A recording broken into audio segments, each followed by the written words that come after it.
जय महाकाल। जय महाकाली।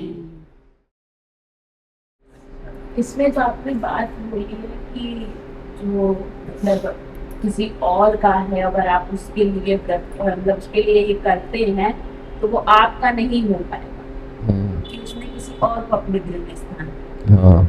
हर आत्मा अपने शक्ति को पहचानती है कि उसकी कौन सी शक्ति है। तो यदि वो ये कर रहा है उचित है तो ही वो फल देगा। अगर आप किसी और शक्ति के उसमें विघ्न डालकर अपने लिए सोच रहे हैं तो वो शक्ति आपकी नहीं, तो वो कभी आपकी होगी। बेटा आपका प्रश्न सही है, उचित है कि अगर उसने अपने दिल में किसी और को स्थान दे दिया है तो वो आपको स्थान नहीं देगा।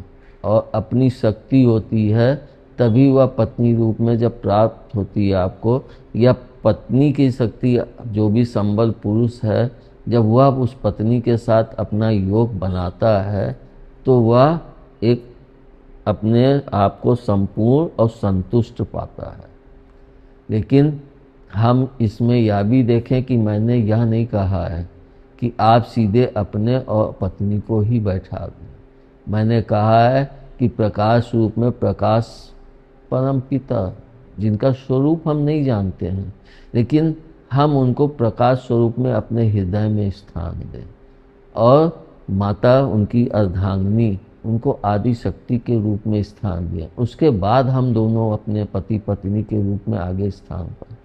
तो जो हमारी शक्ति होगी, अगर पति पत्नी जब तक नहीं पत्नी है और हमने अपने माता पिता को प्रकाश रूप और आदि शक्ति के रूप में स्थान दिया है तो वे हमारी मदद करेंगे हमें अपनी वास्तविक शक्ति के पास पहुंचने में। और वे हमें यह भी मदद करेंगे, अगर एक स्त्री कर रही है, कि कौन सा पुरुष उसका संबल बनेगा, उसकी हिम्मत बनेगा, वह उस तक पहुंचाते हैं। इसी कारण कहते हैं कि संसार में कोई साथ नहीं देता है, सिर्फ हमारा परम पिता मतलब प्रभु ही साथ देते हैं। लेकिन हम जब इस संसार में जन्म लिए तब हम किसी स्वरूप पे चले जाते हैं।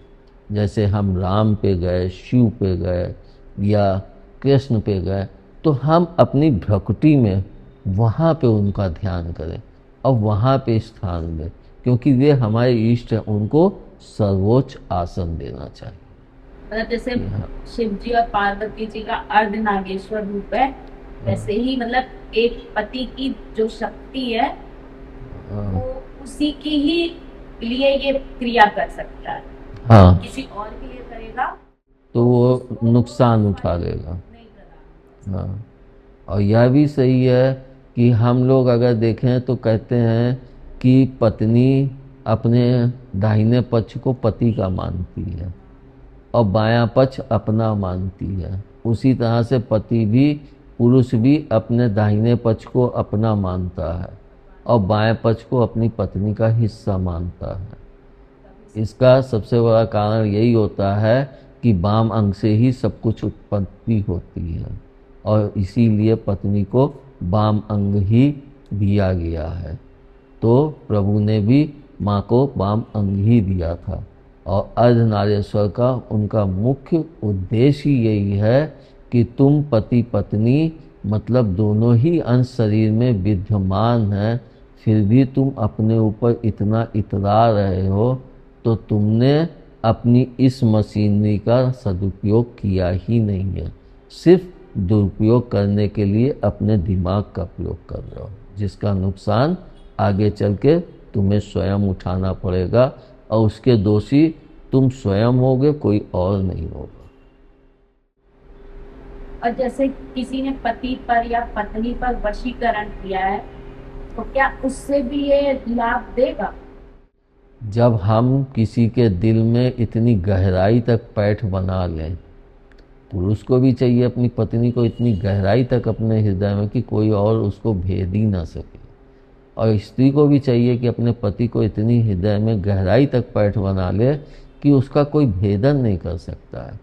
सभी चीज़ों का भेदन हो सकता है, लेकिन प्रेम शक्ति का आवरण जो पड़ता है उसका भेदन बहुत दुष्कर है, कोई नहीं कर पाता। और वह जितना प्रबल होता है उतना ही लोग उसको भेदने में असफल ही रहते हैं, कभी सफल नहीं हो पाते। जैसे आपने कहा कि राम जी की एक पत्नी थी, शिव जी की एक पत्नी थी, कृष्ण जी की तो कई पत्नियां थी। उनमें से एक को चाहती थी कि वो अपने पति के रूप में उन्हें पहले से ही पूजती थी, परंतु वो जो भालू स्वरूप के जो थे राम जी के समय में, उन्होंने भी अपनी पुत्री का विवाह कृष्ण से ही किया। तो ऐसे तो इतनी सारी पत्नियां होने पर फिर, लेकिन अगर हम देखें तो इतनी सारी कृष्ण जी की पत्नियां थीं, लेकिन कृष्ण जी ने अपने दिल में स्थान किसको दिया? राधा जी को। और राधा जी ने अपने दिल में स्थान दिया कृष्ण जी को। तो फिर वहाँ पे कोई जगह ही नहीं बची। पत्नियां थीं, वे अपने पत्नियों को संपूर्ण सहयोग दे रहे थे, उनको पत्नी का वह प्यार भी संपूर्ण दे रहे थे, लेकिन अपने दिल में वह स्थान वे पहले से ही राधा जी को समर्पित कर चुके थे। इस कारण आप देखो कि सीता जी के साथ राम जी का नाम लिया जाता है, शिव जी के साथ पार्वती जी का नाम लिया जाता है, लेकिन कृष्ण जी के साथ राधा का नाम लिया जाता है, जो उनकी पत्नी भी नहीं हुई, लेकिन उनका प्रेम इतना था, और जो प्रेम था वो इतना गहरे तक पैठ था कि उस आवरण को भेदना किसी के लिए भी संभव नहीं था। तो कृष्ण के हृदय में राधा का वास था, कृष्ण के साथ ही था, और राधा के हृदय में कृष्ण का वास था, राधा के साथी में था, अलग नहीं थे दोनों। इस कारण से हम राधा का नाम उच्चारण करते हैं तो कृष्ण दौड़े चले आते हैं, और कृष्ण का उच्चारण करते हैं तो राधा वो दौड़ी चली जाती। ऐसे में तो फिर जो मुसलमान रहेंगे तो वो तो ये कह सकते हैं कि हमने 4 शादी की, लेकिन नाम हम एक ही के साथ रखते। लेकिन तुम एक के साथ अपने हृदय को कैसे दे पाए? अगर तुमने 4 शादियां की हैं, तो तुम उसमें उनकी कमाई के लिए, भाई कृष्ण जी तो राजा थे, उनके यहाँ तो उनके खाने के लिए सब कुछ था, और उन्होंने कितनी राजकुमारियां थी जिनको कौन से राक्षस ने कैद कर लिया था। तो जब उनको छुड़ाया था तो उन्होंने कहा कि प्रभु मैं कहाँ जाऊँ, सभी मुझको एक लांछन लगा देंगे, तो आप मुझसे सिर्फ विवाह कर लीजिए, पत्नी का हक दीजिए ना दीजिए, लेकिन विवाह करने से उनको पति के रूप में कृष्ण का नाम मिल जाता है।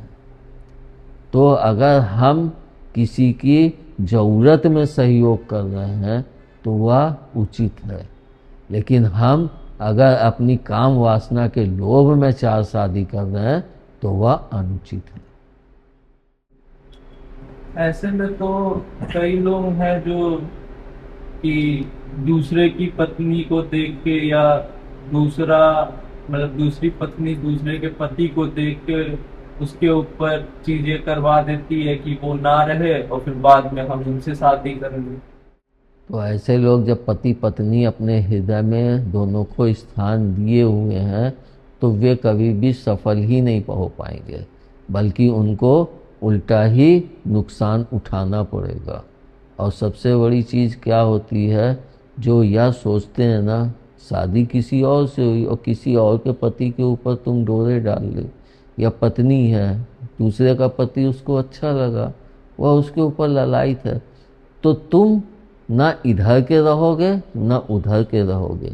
जिसको मैंने देखा भी है, मेरे ही कई रिश्तेदार काफ़ी उम्र होने के पश्चात, कोई 55 साल कोई 60 साल पहुँच के, तब उन्होंने, जैसे उनकी धर्म पत्नी नहीं रही, लेकिन वे अपने काम वासना से निकल नहीं पाए। जब वे निकल नहीं पाए तो उन्होंने दूसरी शादी कर ली। अब वे ना तो इधर के रहे ना उधर के रहे, जैसे कहते हैं ना धोबी का गधा, ना घर का ना घाट का, वैसे ही हो जाता है। बच्चे भी साथ छोड़ दिए, बहू भी साथ नहीं दे रही। अब बुढ़ापे में तुम कमा के अपनी पत्नी को खिलाओ, और 1-2 बच्चे हो गए तो तुम्हारा तो नरक ही हो गया। अब तुम पूरी जिंदगी कमाते रहो और उनका जीवन पालते रहो, उनकी खुशी के लिए सोचो, तो ना हम इनके हो पाए और ना हम अपने पहले पत्नी के बच्चों के हो पाए। तो इससे अच्छा हम अपने काम पे काबू करके अपने जीवन को सही और उचित दिशा दें। कुछ समय पहले एक केस आया था जिसमें एक आदमी ने ऑनलाइन किसी प्लेटफॉर्म पे कमेंट करके कि मैं 55-60 वर्ष का हूँ, मेरा पुत्र नहीं है, मुझे अपना वंश आगे बढ़ाना है, तो जो भी स्त्री मुझसे विवाह करना चाहे वो उसे अपनी पूरी प्रॉपर्टी दे दूंगा। तो ऐसा केस हुआ था कि बाद में जब उससे मतलब एक स्त्री ने मतलब जवान स्त्री ने विवाह किया था और बाद में उसी स्त्री ने उस आदमी की हत्या कर दी सिर्फ प्रॉपर्टी के लिए। ये आप गांठ मान लीजिए कि जब हम किसी अपनी सच्चाई को खोल देते हैं तो व्यक्ति उस सच्चाई को जान के आपका प्रयोग करने के लिए आतुर हो जाता है। इसलिए हमें कभी भी अपनी सच्चाई नहीं खोलनी चाहिए कि हमें एक पत्नी की आवश्यकता है। अगर उसको सचमुच आवश्यकता है तो शांतिपूर्वक और गुप्त रूप से एक सही पत्नी की खोज करनी चाहिए। और इतनी उम्र है तो कोई विधवा या छोड़ी हुई स्त्री को ही वह या मान या सम्मान देने की चेष्टा करे। लेकिन शादी अगर हो भी जाती है तो उसके पश्चात भी वह सावधान रखे कि वह धन के लालच के कारण तो नहीं आई है। अगर धन के लालच के कारण है और आप सावधान नहीं हैं तो आप अवश्य चोट खा जाएंगे। इसलिए सावधानी हर मार्ग पे आवश्यक है और एक सीमा बना के चलना चाहिए। अगर हम एक सीमा बना के नहीं चलेंगे तो हम हमेशा चोट ही खाते रहेंगे। और इसीलिए कहा गया है कि पहला प्यार भूले नहीं भूलता है। इसका सबसे बड़ा कारण क्या होता है कि तब हमारा हृदय जो है वह कोरा कागज है और उस पर हमने जो पहला नाम लिखा वो हम जिससे भी प्रथम प्यार किए या जो हमारी प्रथम पत्नी हुई, शक्ति बनी, हम सबसे पहला नाम उस पर इसीलिए लिखते हैं, जिसको एक गाने के माध्यम से भी गीतकार ने दर्शाया है। कोरा कागज है ये दिल मेरा, लिख दिया नाम इस पे तेरा। तो हम लोग गाना तो सुने लेकिन कभी नाम नहीं लिख पाए। अगर वो नाम लिख लिए होते तो आज भारत के अंदर प्रेम विवाह और इनकी दुर्गत होने के स्थिति ना होती कि आज इतने डाइवोर्स हो रहे हैं। लोग प्रेम विवाह भी करते हैं तो कुछ समय पश्चात डाइवोर्स हो जाता है या एक दूसरे के खून के प्यासे हो जाते हैं।